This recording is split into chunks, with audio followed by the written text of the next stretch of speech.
हमने कहा कि जब तबला बजेगा धीन धीन तो एक आदमी पर बैठेगा तीन तीन। नमस्कार, मेरा नाम प्रकाश है। आप टुडे बिहार न्यूज देख रहे हैं। देखिए, चुनावी रणनीतिकार प्रशांत किशोर बिहार में पदयात्रा कर रहे हैं और आज 50वां दिन है। 50वें दिन प्रशांत किशोर ने पदयात्रा की शुरुआत पूर्वी चंपारण के पहाड़पुर से की और इंग्लिश पंचायत पहुंचे। प्रशांत किशोर जब आम सभा को संबोधित कर रहे थे तो उन्होंने खूब लालू प्रसाद यादव पर निशाना साधा। प्रशांत किशोर ने कहा कि सामाजिक न्याय के नाम पर लालू प्रसाद यादव ने समाज को आवाज तो दी लेकिन शिक्षा नहीं दिया। प्रशांत किशोर खूब लालू प्रसाद यादव हो या फिर नीतीश कुमार, तेजस्वी यादव हो या फिर प्रधानमंत्री नरेंद्र मोदी, हमला बोल रहे हैं, सवाल पूछ रहे हैं और प्रशांत किशोर कह रहे हैं लालू प्रसाद यादव के समर्थन में लोग नारे तो लगाएंगे लेकिन उनके बराबरी में बैठ नहीं पाएंगे। सामाजिक न्याय की बात करने वाले लालू प्रसाद यादव पर प्रशांत किशोर कैसे बमक रहे थे, लोगों के बीच क्या कुछ कह रहे थे, जरा वो सुनिए। लेकिन लालू जी की अज्ञानता कह लीजिए या उनकी चालाकी कह लीजिए, जिस समाज को उन्होंने आवाज दी उसको उन्होंने शिक्षा नहीं दी, उसको उन्होंने जमीन भूमि सुधार लागू करके भूमि नहीं दिया और उस समाज के पास तो पूंजी कभी था ही नहीं। तो वो जो लोग पिछड़े वंचित रह गए वो आज तक वैसे ही रह गए। वो लालू जी के समर्थन में आवाज लगा सकते हैं लेकिन लालू जी के बराबरी में उनके बच्चे कभी बैठ नहीं सकते हैं। फिर इस राज्य ने नीतीश कुमार पर दाव लगाया।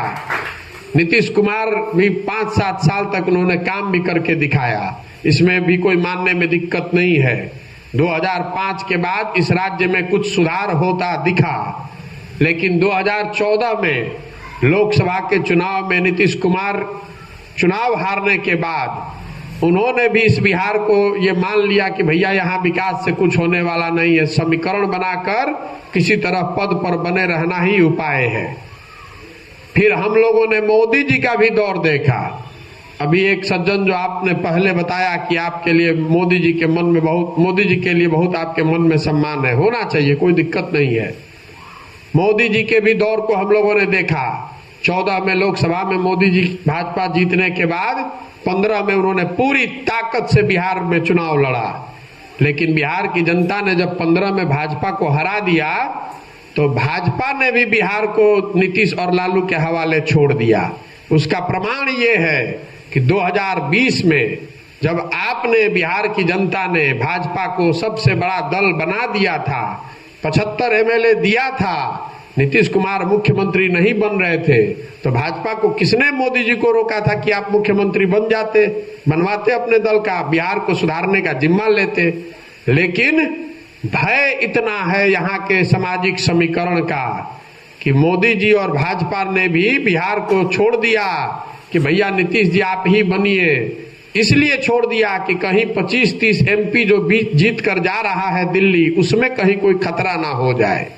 तो जिस बिहार को बड़े बड़े नेताओं ने और दलों ने छोड़ दिया, न सुधर पाने वाला राज्य मानकर छोड़ दिया है, उसको सुधारने का एक ही तरीका है, बिहार की जनता जगकर अगर मिलकर प्रयास करेगी तभी सुधार आ जा सकता है। एक प्रशांत किशोर आ जाए कि 100 प्रशांत किशोर, उससे बिहार सुधरने वाला नहीं है। हम दल आकर क्यों नहीं बनाए हैं, पदयात्रा क्यों कर रहे हैं? पदयात्रा ऐसे कर रहल बानी कि आकर समाज। तो चुनावी रणनीतिकार प्रशांत किशोर को आप सुन रहे थे। जन सुराज पदयात्रा के 50वें दिन की शुरुआत प्रशांत किशोर ने पूर्वी चंपारण जिले से की है। पूर्वी चंपारण के पहाड़पुर से प्रशांत ने पदयात्रा की शुरुआत की और इंग्लिश पंचायत में प्रशांत जब आम सभा को संबोधित कर रहे थे उन्होंने खूब लालू प्रसाद यादव पर हमला बोला है। फिलहाल आप टुडे बिहार न्यूज के साथ बने रहें। धन्यवाद।